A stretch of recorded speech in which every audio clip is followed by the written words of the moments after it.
Quel joueur Arda Güler, ce jeune joueur pue simplement le football. Le Real de Madrid vient de gagner 3-2 à Celta Vigo. On a fait une excellente première mi-temps et comme cette saison, le Real de Madrid n'est pas parfait. Le Real de Madrid, même lorsqu'il fait de bons matchs, il reste toujours à dire. Pour moi, ça fait partie de l'un des rares matchs cette année où on menait à plus de 2 buts, à 3 buts d'écart. Mais malheureusement, ça se termine encore avec un score de 3-2. Ce qui montre que les mauvais résultats de cette saison, c'est totalement justifié parce qu'on ne peut pas mener autant Celta Vigo 3-0 aussi facilement et après un petit changement ou deux petits changements, voir le match totalement se rééquilibrer. Cette équipe a failli prendre le troisième but. Heureusement que Thibaut Courtois était dans les cages, mais quand même, le Real de Madrid a pris les 3 points. Je crois que c'est l'essentiel. Donc, il y a toujours de petits bémols que nous allons souligner dans cette vidéo. Restez jusqu'à la fin. Si vous êtes nouveau sur la chaîne, n'oubliez pas de vous abonner, activer la cloche de notification, mettez un pouce bleu, mettez des commentaires, ça me fera plaisir et ça m'aidera pour le référencement.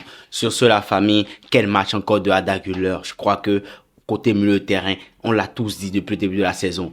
Carlo Ancelotti devait faire confiance à Arda Güler depuis le début de la saison. Imaginez que ce jeune homme, si depuis le début de la saison, il jouait constamment, imaginez le niveau qu'il aurait en ce moment. Il serait simplement stratosphérique parce qu'il serait en confiance et il n'aurait qu'à montrer tout son talent. Et je pense que j'espère que avec l'arrivée de Xabi Alonso, tout pourra changer parce que Xabi Alonso, c'est un grand fan d'Arda Güler. Il a voulu le recruter plusieurs fois au Bayern Leverkusen, chose qu'il n'a pas pu. Et je crois que maintenant, venant au Real de Madrid, il aura Arda Güler sur un plateau. Et je crois que c'est tout ce qu'on attend. Il y a qu'au Real de Madrid qu'on fait jouer des joueurs comme Arda Güler sur les ailes alors que c'est des milieux centraux.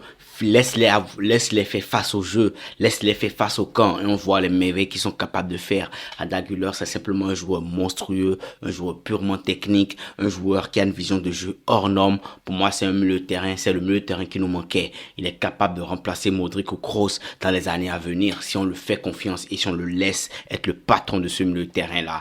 Donc, gros match encore d'Arda Güler. Il a été buteur, il a été passeur et Mbappé également qui a fait un excellent match, qui a fini meilleur joueur du match, qui a fini homme du match avec son doublé. Bien évidemment, il a mis 2 buts, que peut-on dire. Le premier but, tout le monde pensait qu'il cherchait Vinicius, qu'il allait peut-être faire une passe, mais il allumait, il tombait, il allumait, c'est rentré. Quel but de Mbappé qui est maintenant qu'à 2 buts de devenir le meilleur buteur du Real de Madrid sur une saison. C'est incroyable. Il a été beaucoup critiqué, mais il veut nous montrer que ce que les gens appellent mauvaise saison, quand même, ce n'est pas si mauvais que ça. S'il est en train de faire autant mieux que Cristiano Ronaldo et toutes ces légendes du Real de Madrid, alors je crois que franchement, il a fait ce qu'il devait faire cette saison. Le reste, c'est un problème d'équipe. Il faudrait que le prochain entraîneur puisse pouvoir remotiver cette troupe.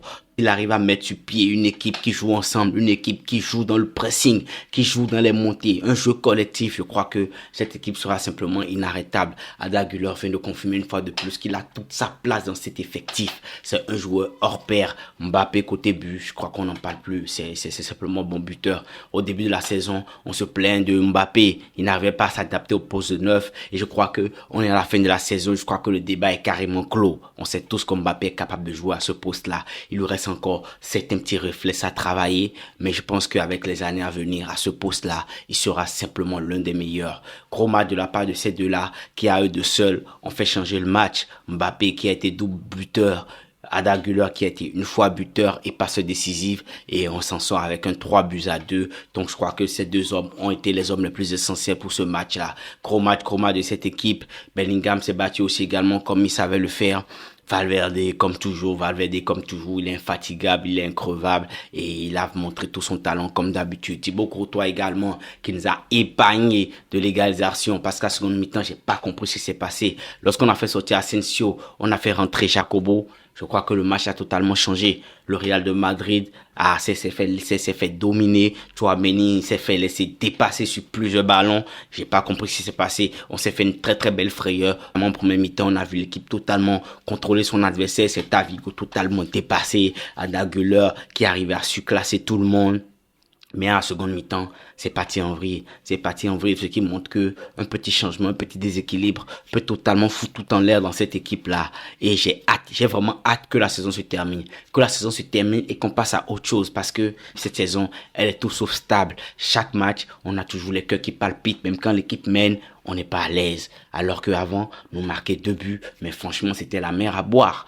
Mais aujourd'hui, regardez cette saison, le Real de Madrid encaisse des buts à chaque match. Le dernier match qu'on a gagné avec plusieurs buts d'écart, avec plus de 2 buts d'écart, je crois que ça remonte à 2024. C'est simplement effrayant quand on pense aux statistiques du Real de Madrid en termes de buts encaissés cette saison, que je me demande, mais Carlo Ancelotti, qu'est-ce que t'as manqué comme épisode? C'est parce que le club n'a pas su suivre tes exigences en termes de recrutement, en termes de tactique. Parce que on l'a vu lors du match dernier face au Barça. Le Barça avait plusieurs tacticiens dans les tribunes qui ont analysé chaque détail du match alors que nous n'en avions que 2. Et je crois que ça fait partie des exigences de Carlo Ancelotti, mais le club n'a jamais su le satisfaire. Donc, Perez, c'est bien vers la gestion financière, c'est bien vrai d'être discipliné financièrement. Il faudrait aussi sortir un peu de l'argent chaque saison pour faire ce qu'il faut. On va pas tout le temps se contenter de l'effectif qu'on a, se contenter des joueurs qui viendront gratuitement. Non, non, non. Et je crois que ça commence à devenir aberrant. Même cette saison, on aurait pu, chaque mercato, payer des joueurs pour renforcer notre défense. Mais vous l'avez pas fait. Donc pour moi, le problème n'est pas que Carlo Ancelotti, le problème n'est pas que les joueurs, le problème c'est le tout. Il faudrait que Perez puisse l'année prochaine mettre la main dans la poche pour que l'équipe puisse vraiment se restructurer. Je sais que le Real de Madrid, chaque 2 ans, ils sont compétitifs. Peut-être que cette saison, Perez ne voulait pas se gêner. Il a fait une très bonne saison l'année passée. Il a renfloué les caisses et il voulait jouer à l'économe. Donc, c'est lui qui gère le club depuis longtemps et on voit les résultats. On va pas l'apprendre comment ça se gère, mais c'est ce qu'un fan du Real de Madrid pense. Chaque saison, on a envie d'être compétitif. Surtout que cette saison, on a une équipe aussi bonne, on a des joueurs aussi, on a autant de joueurs offensifs. On devait équilibrer la balance derrière pour que l'équipe puisse s'en sortir.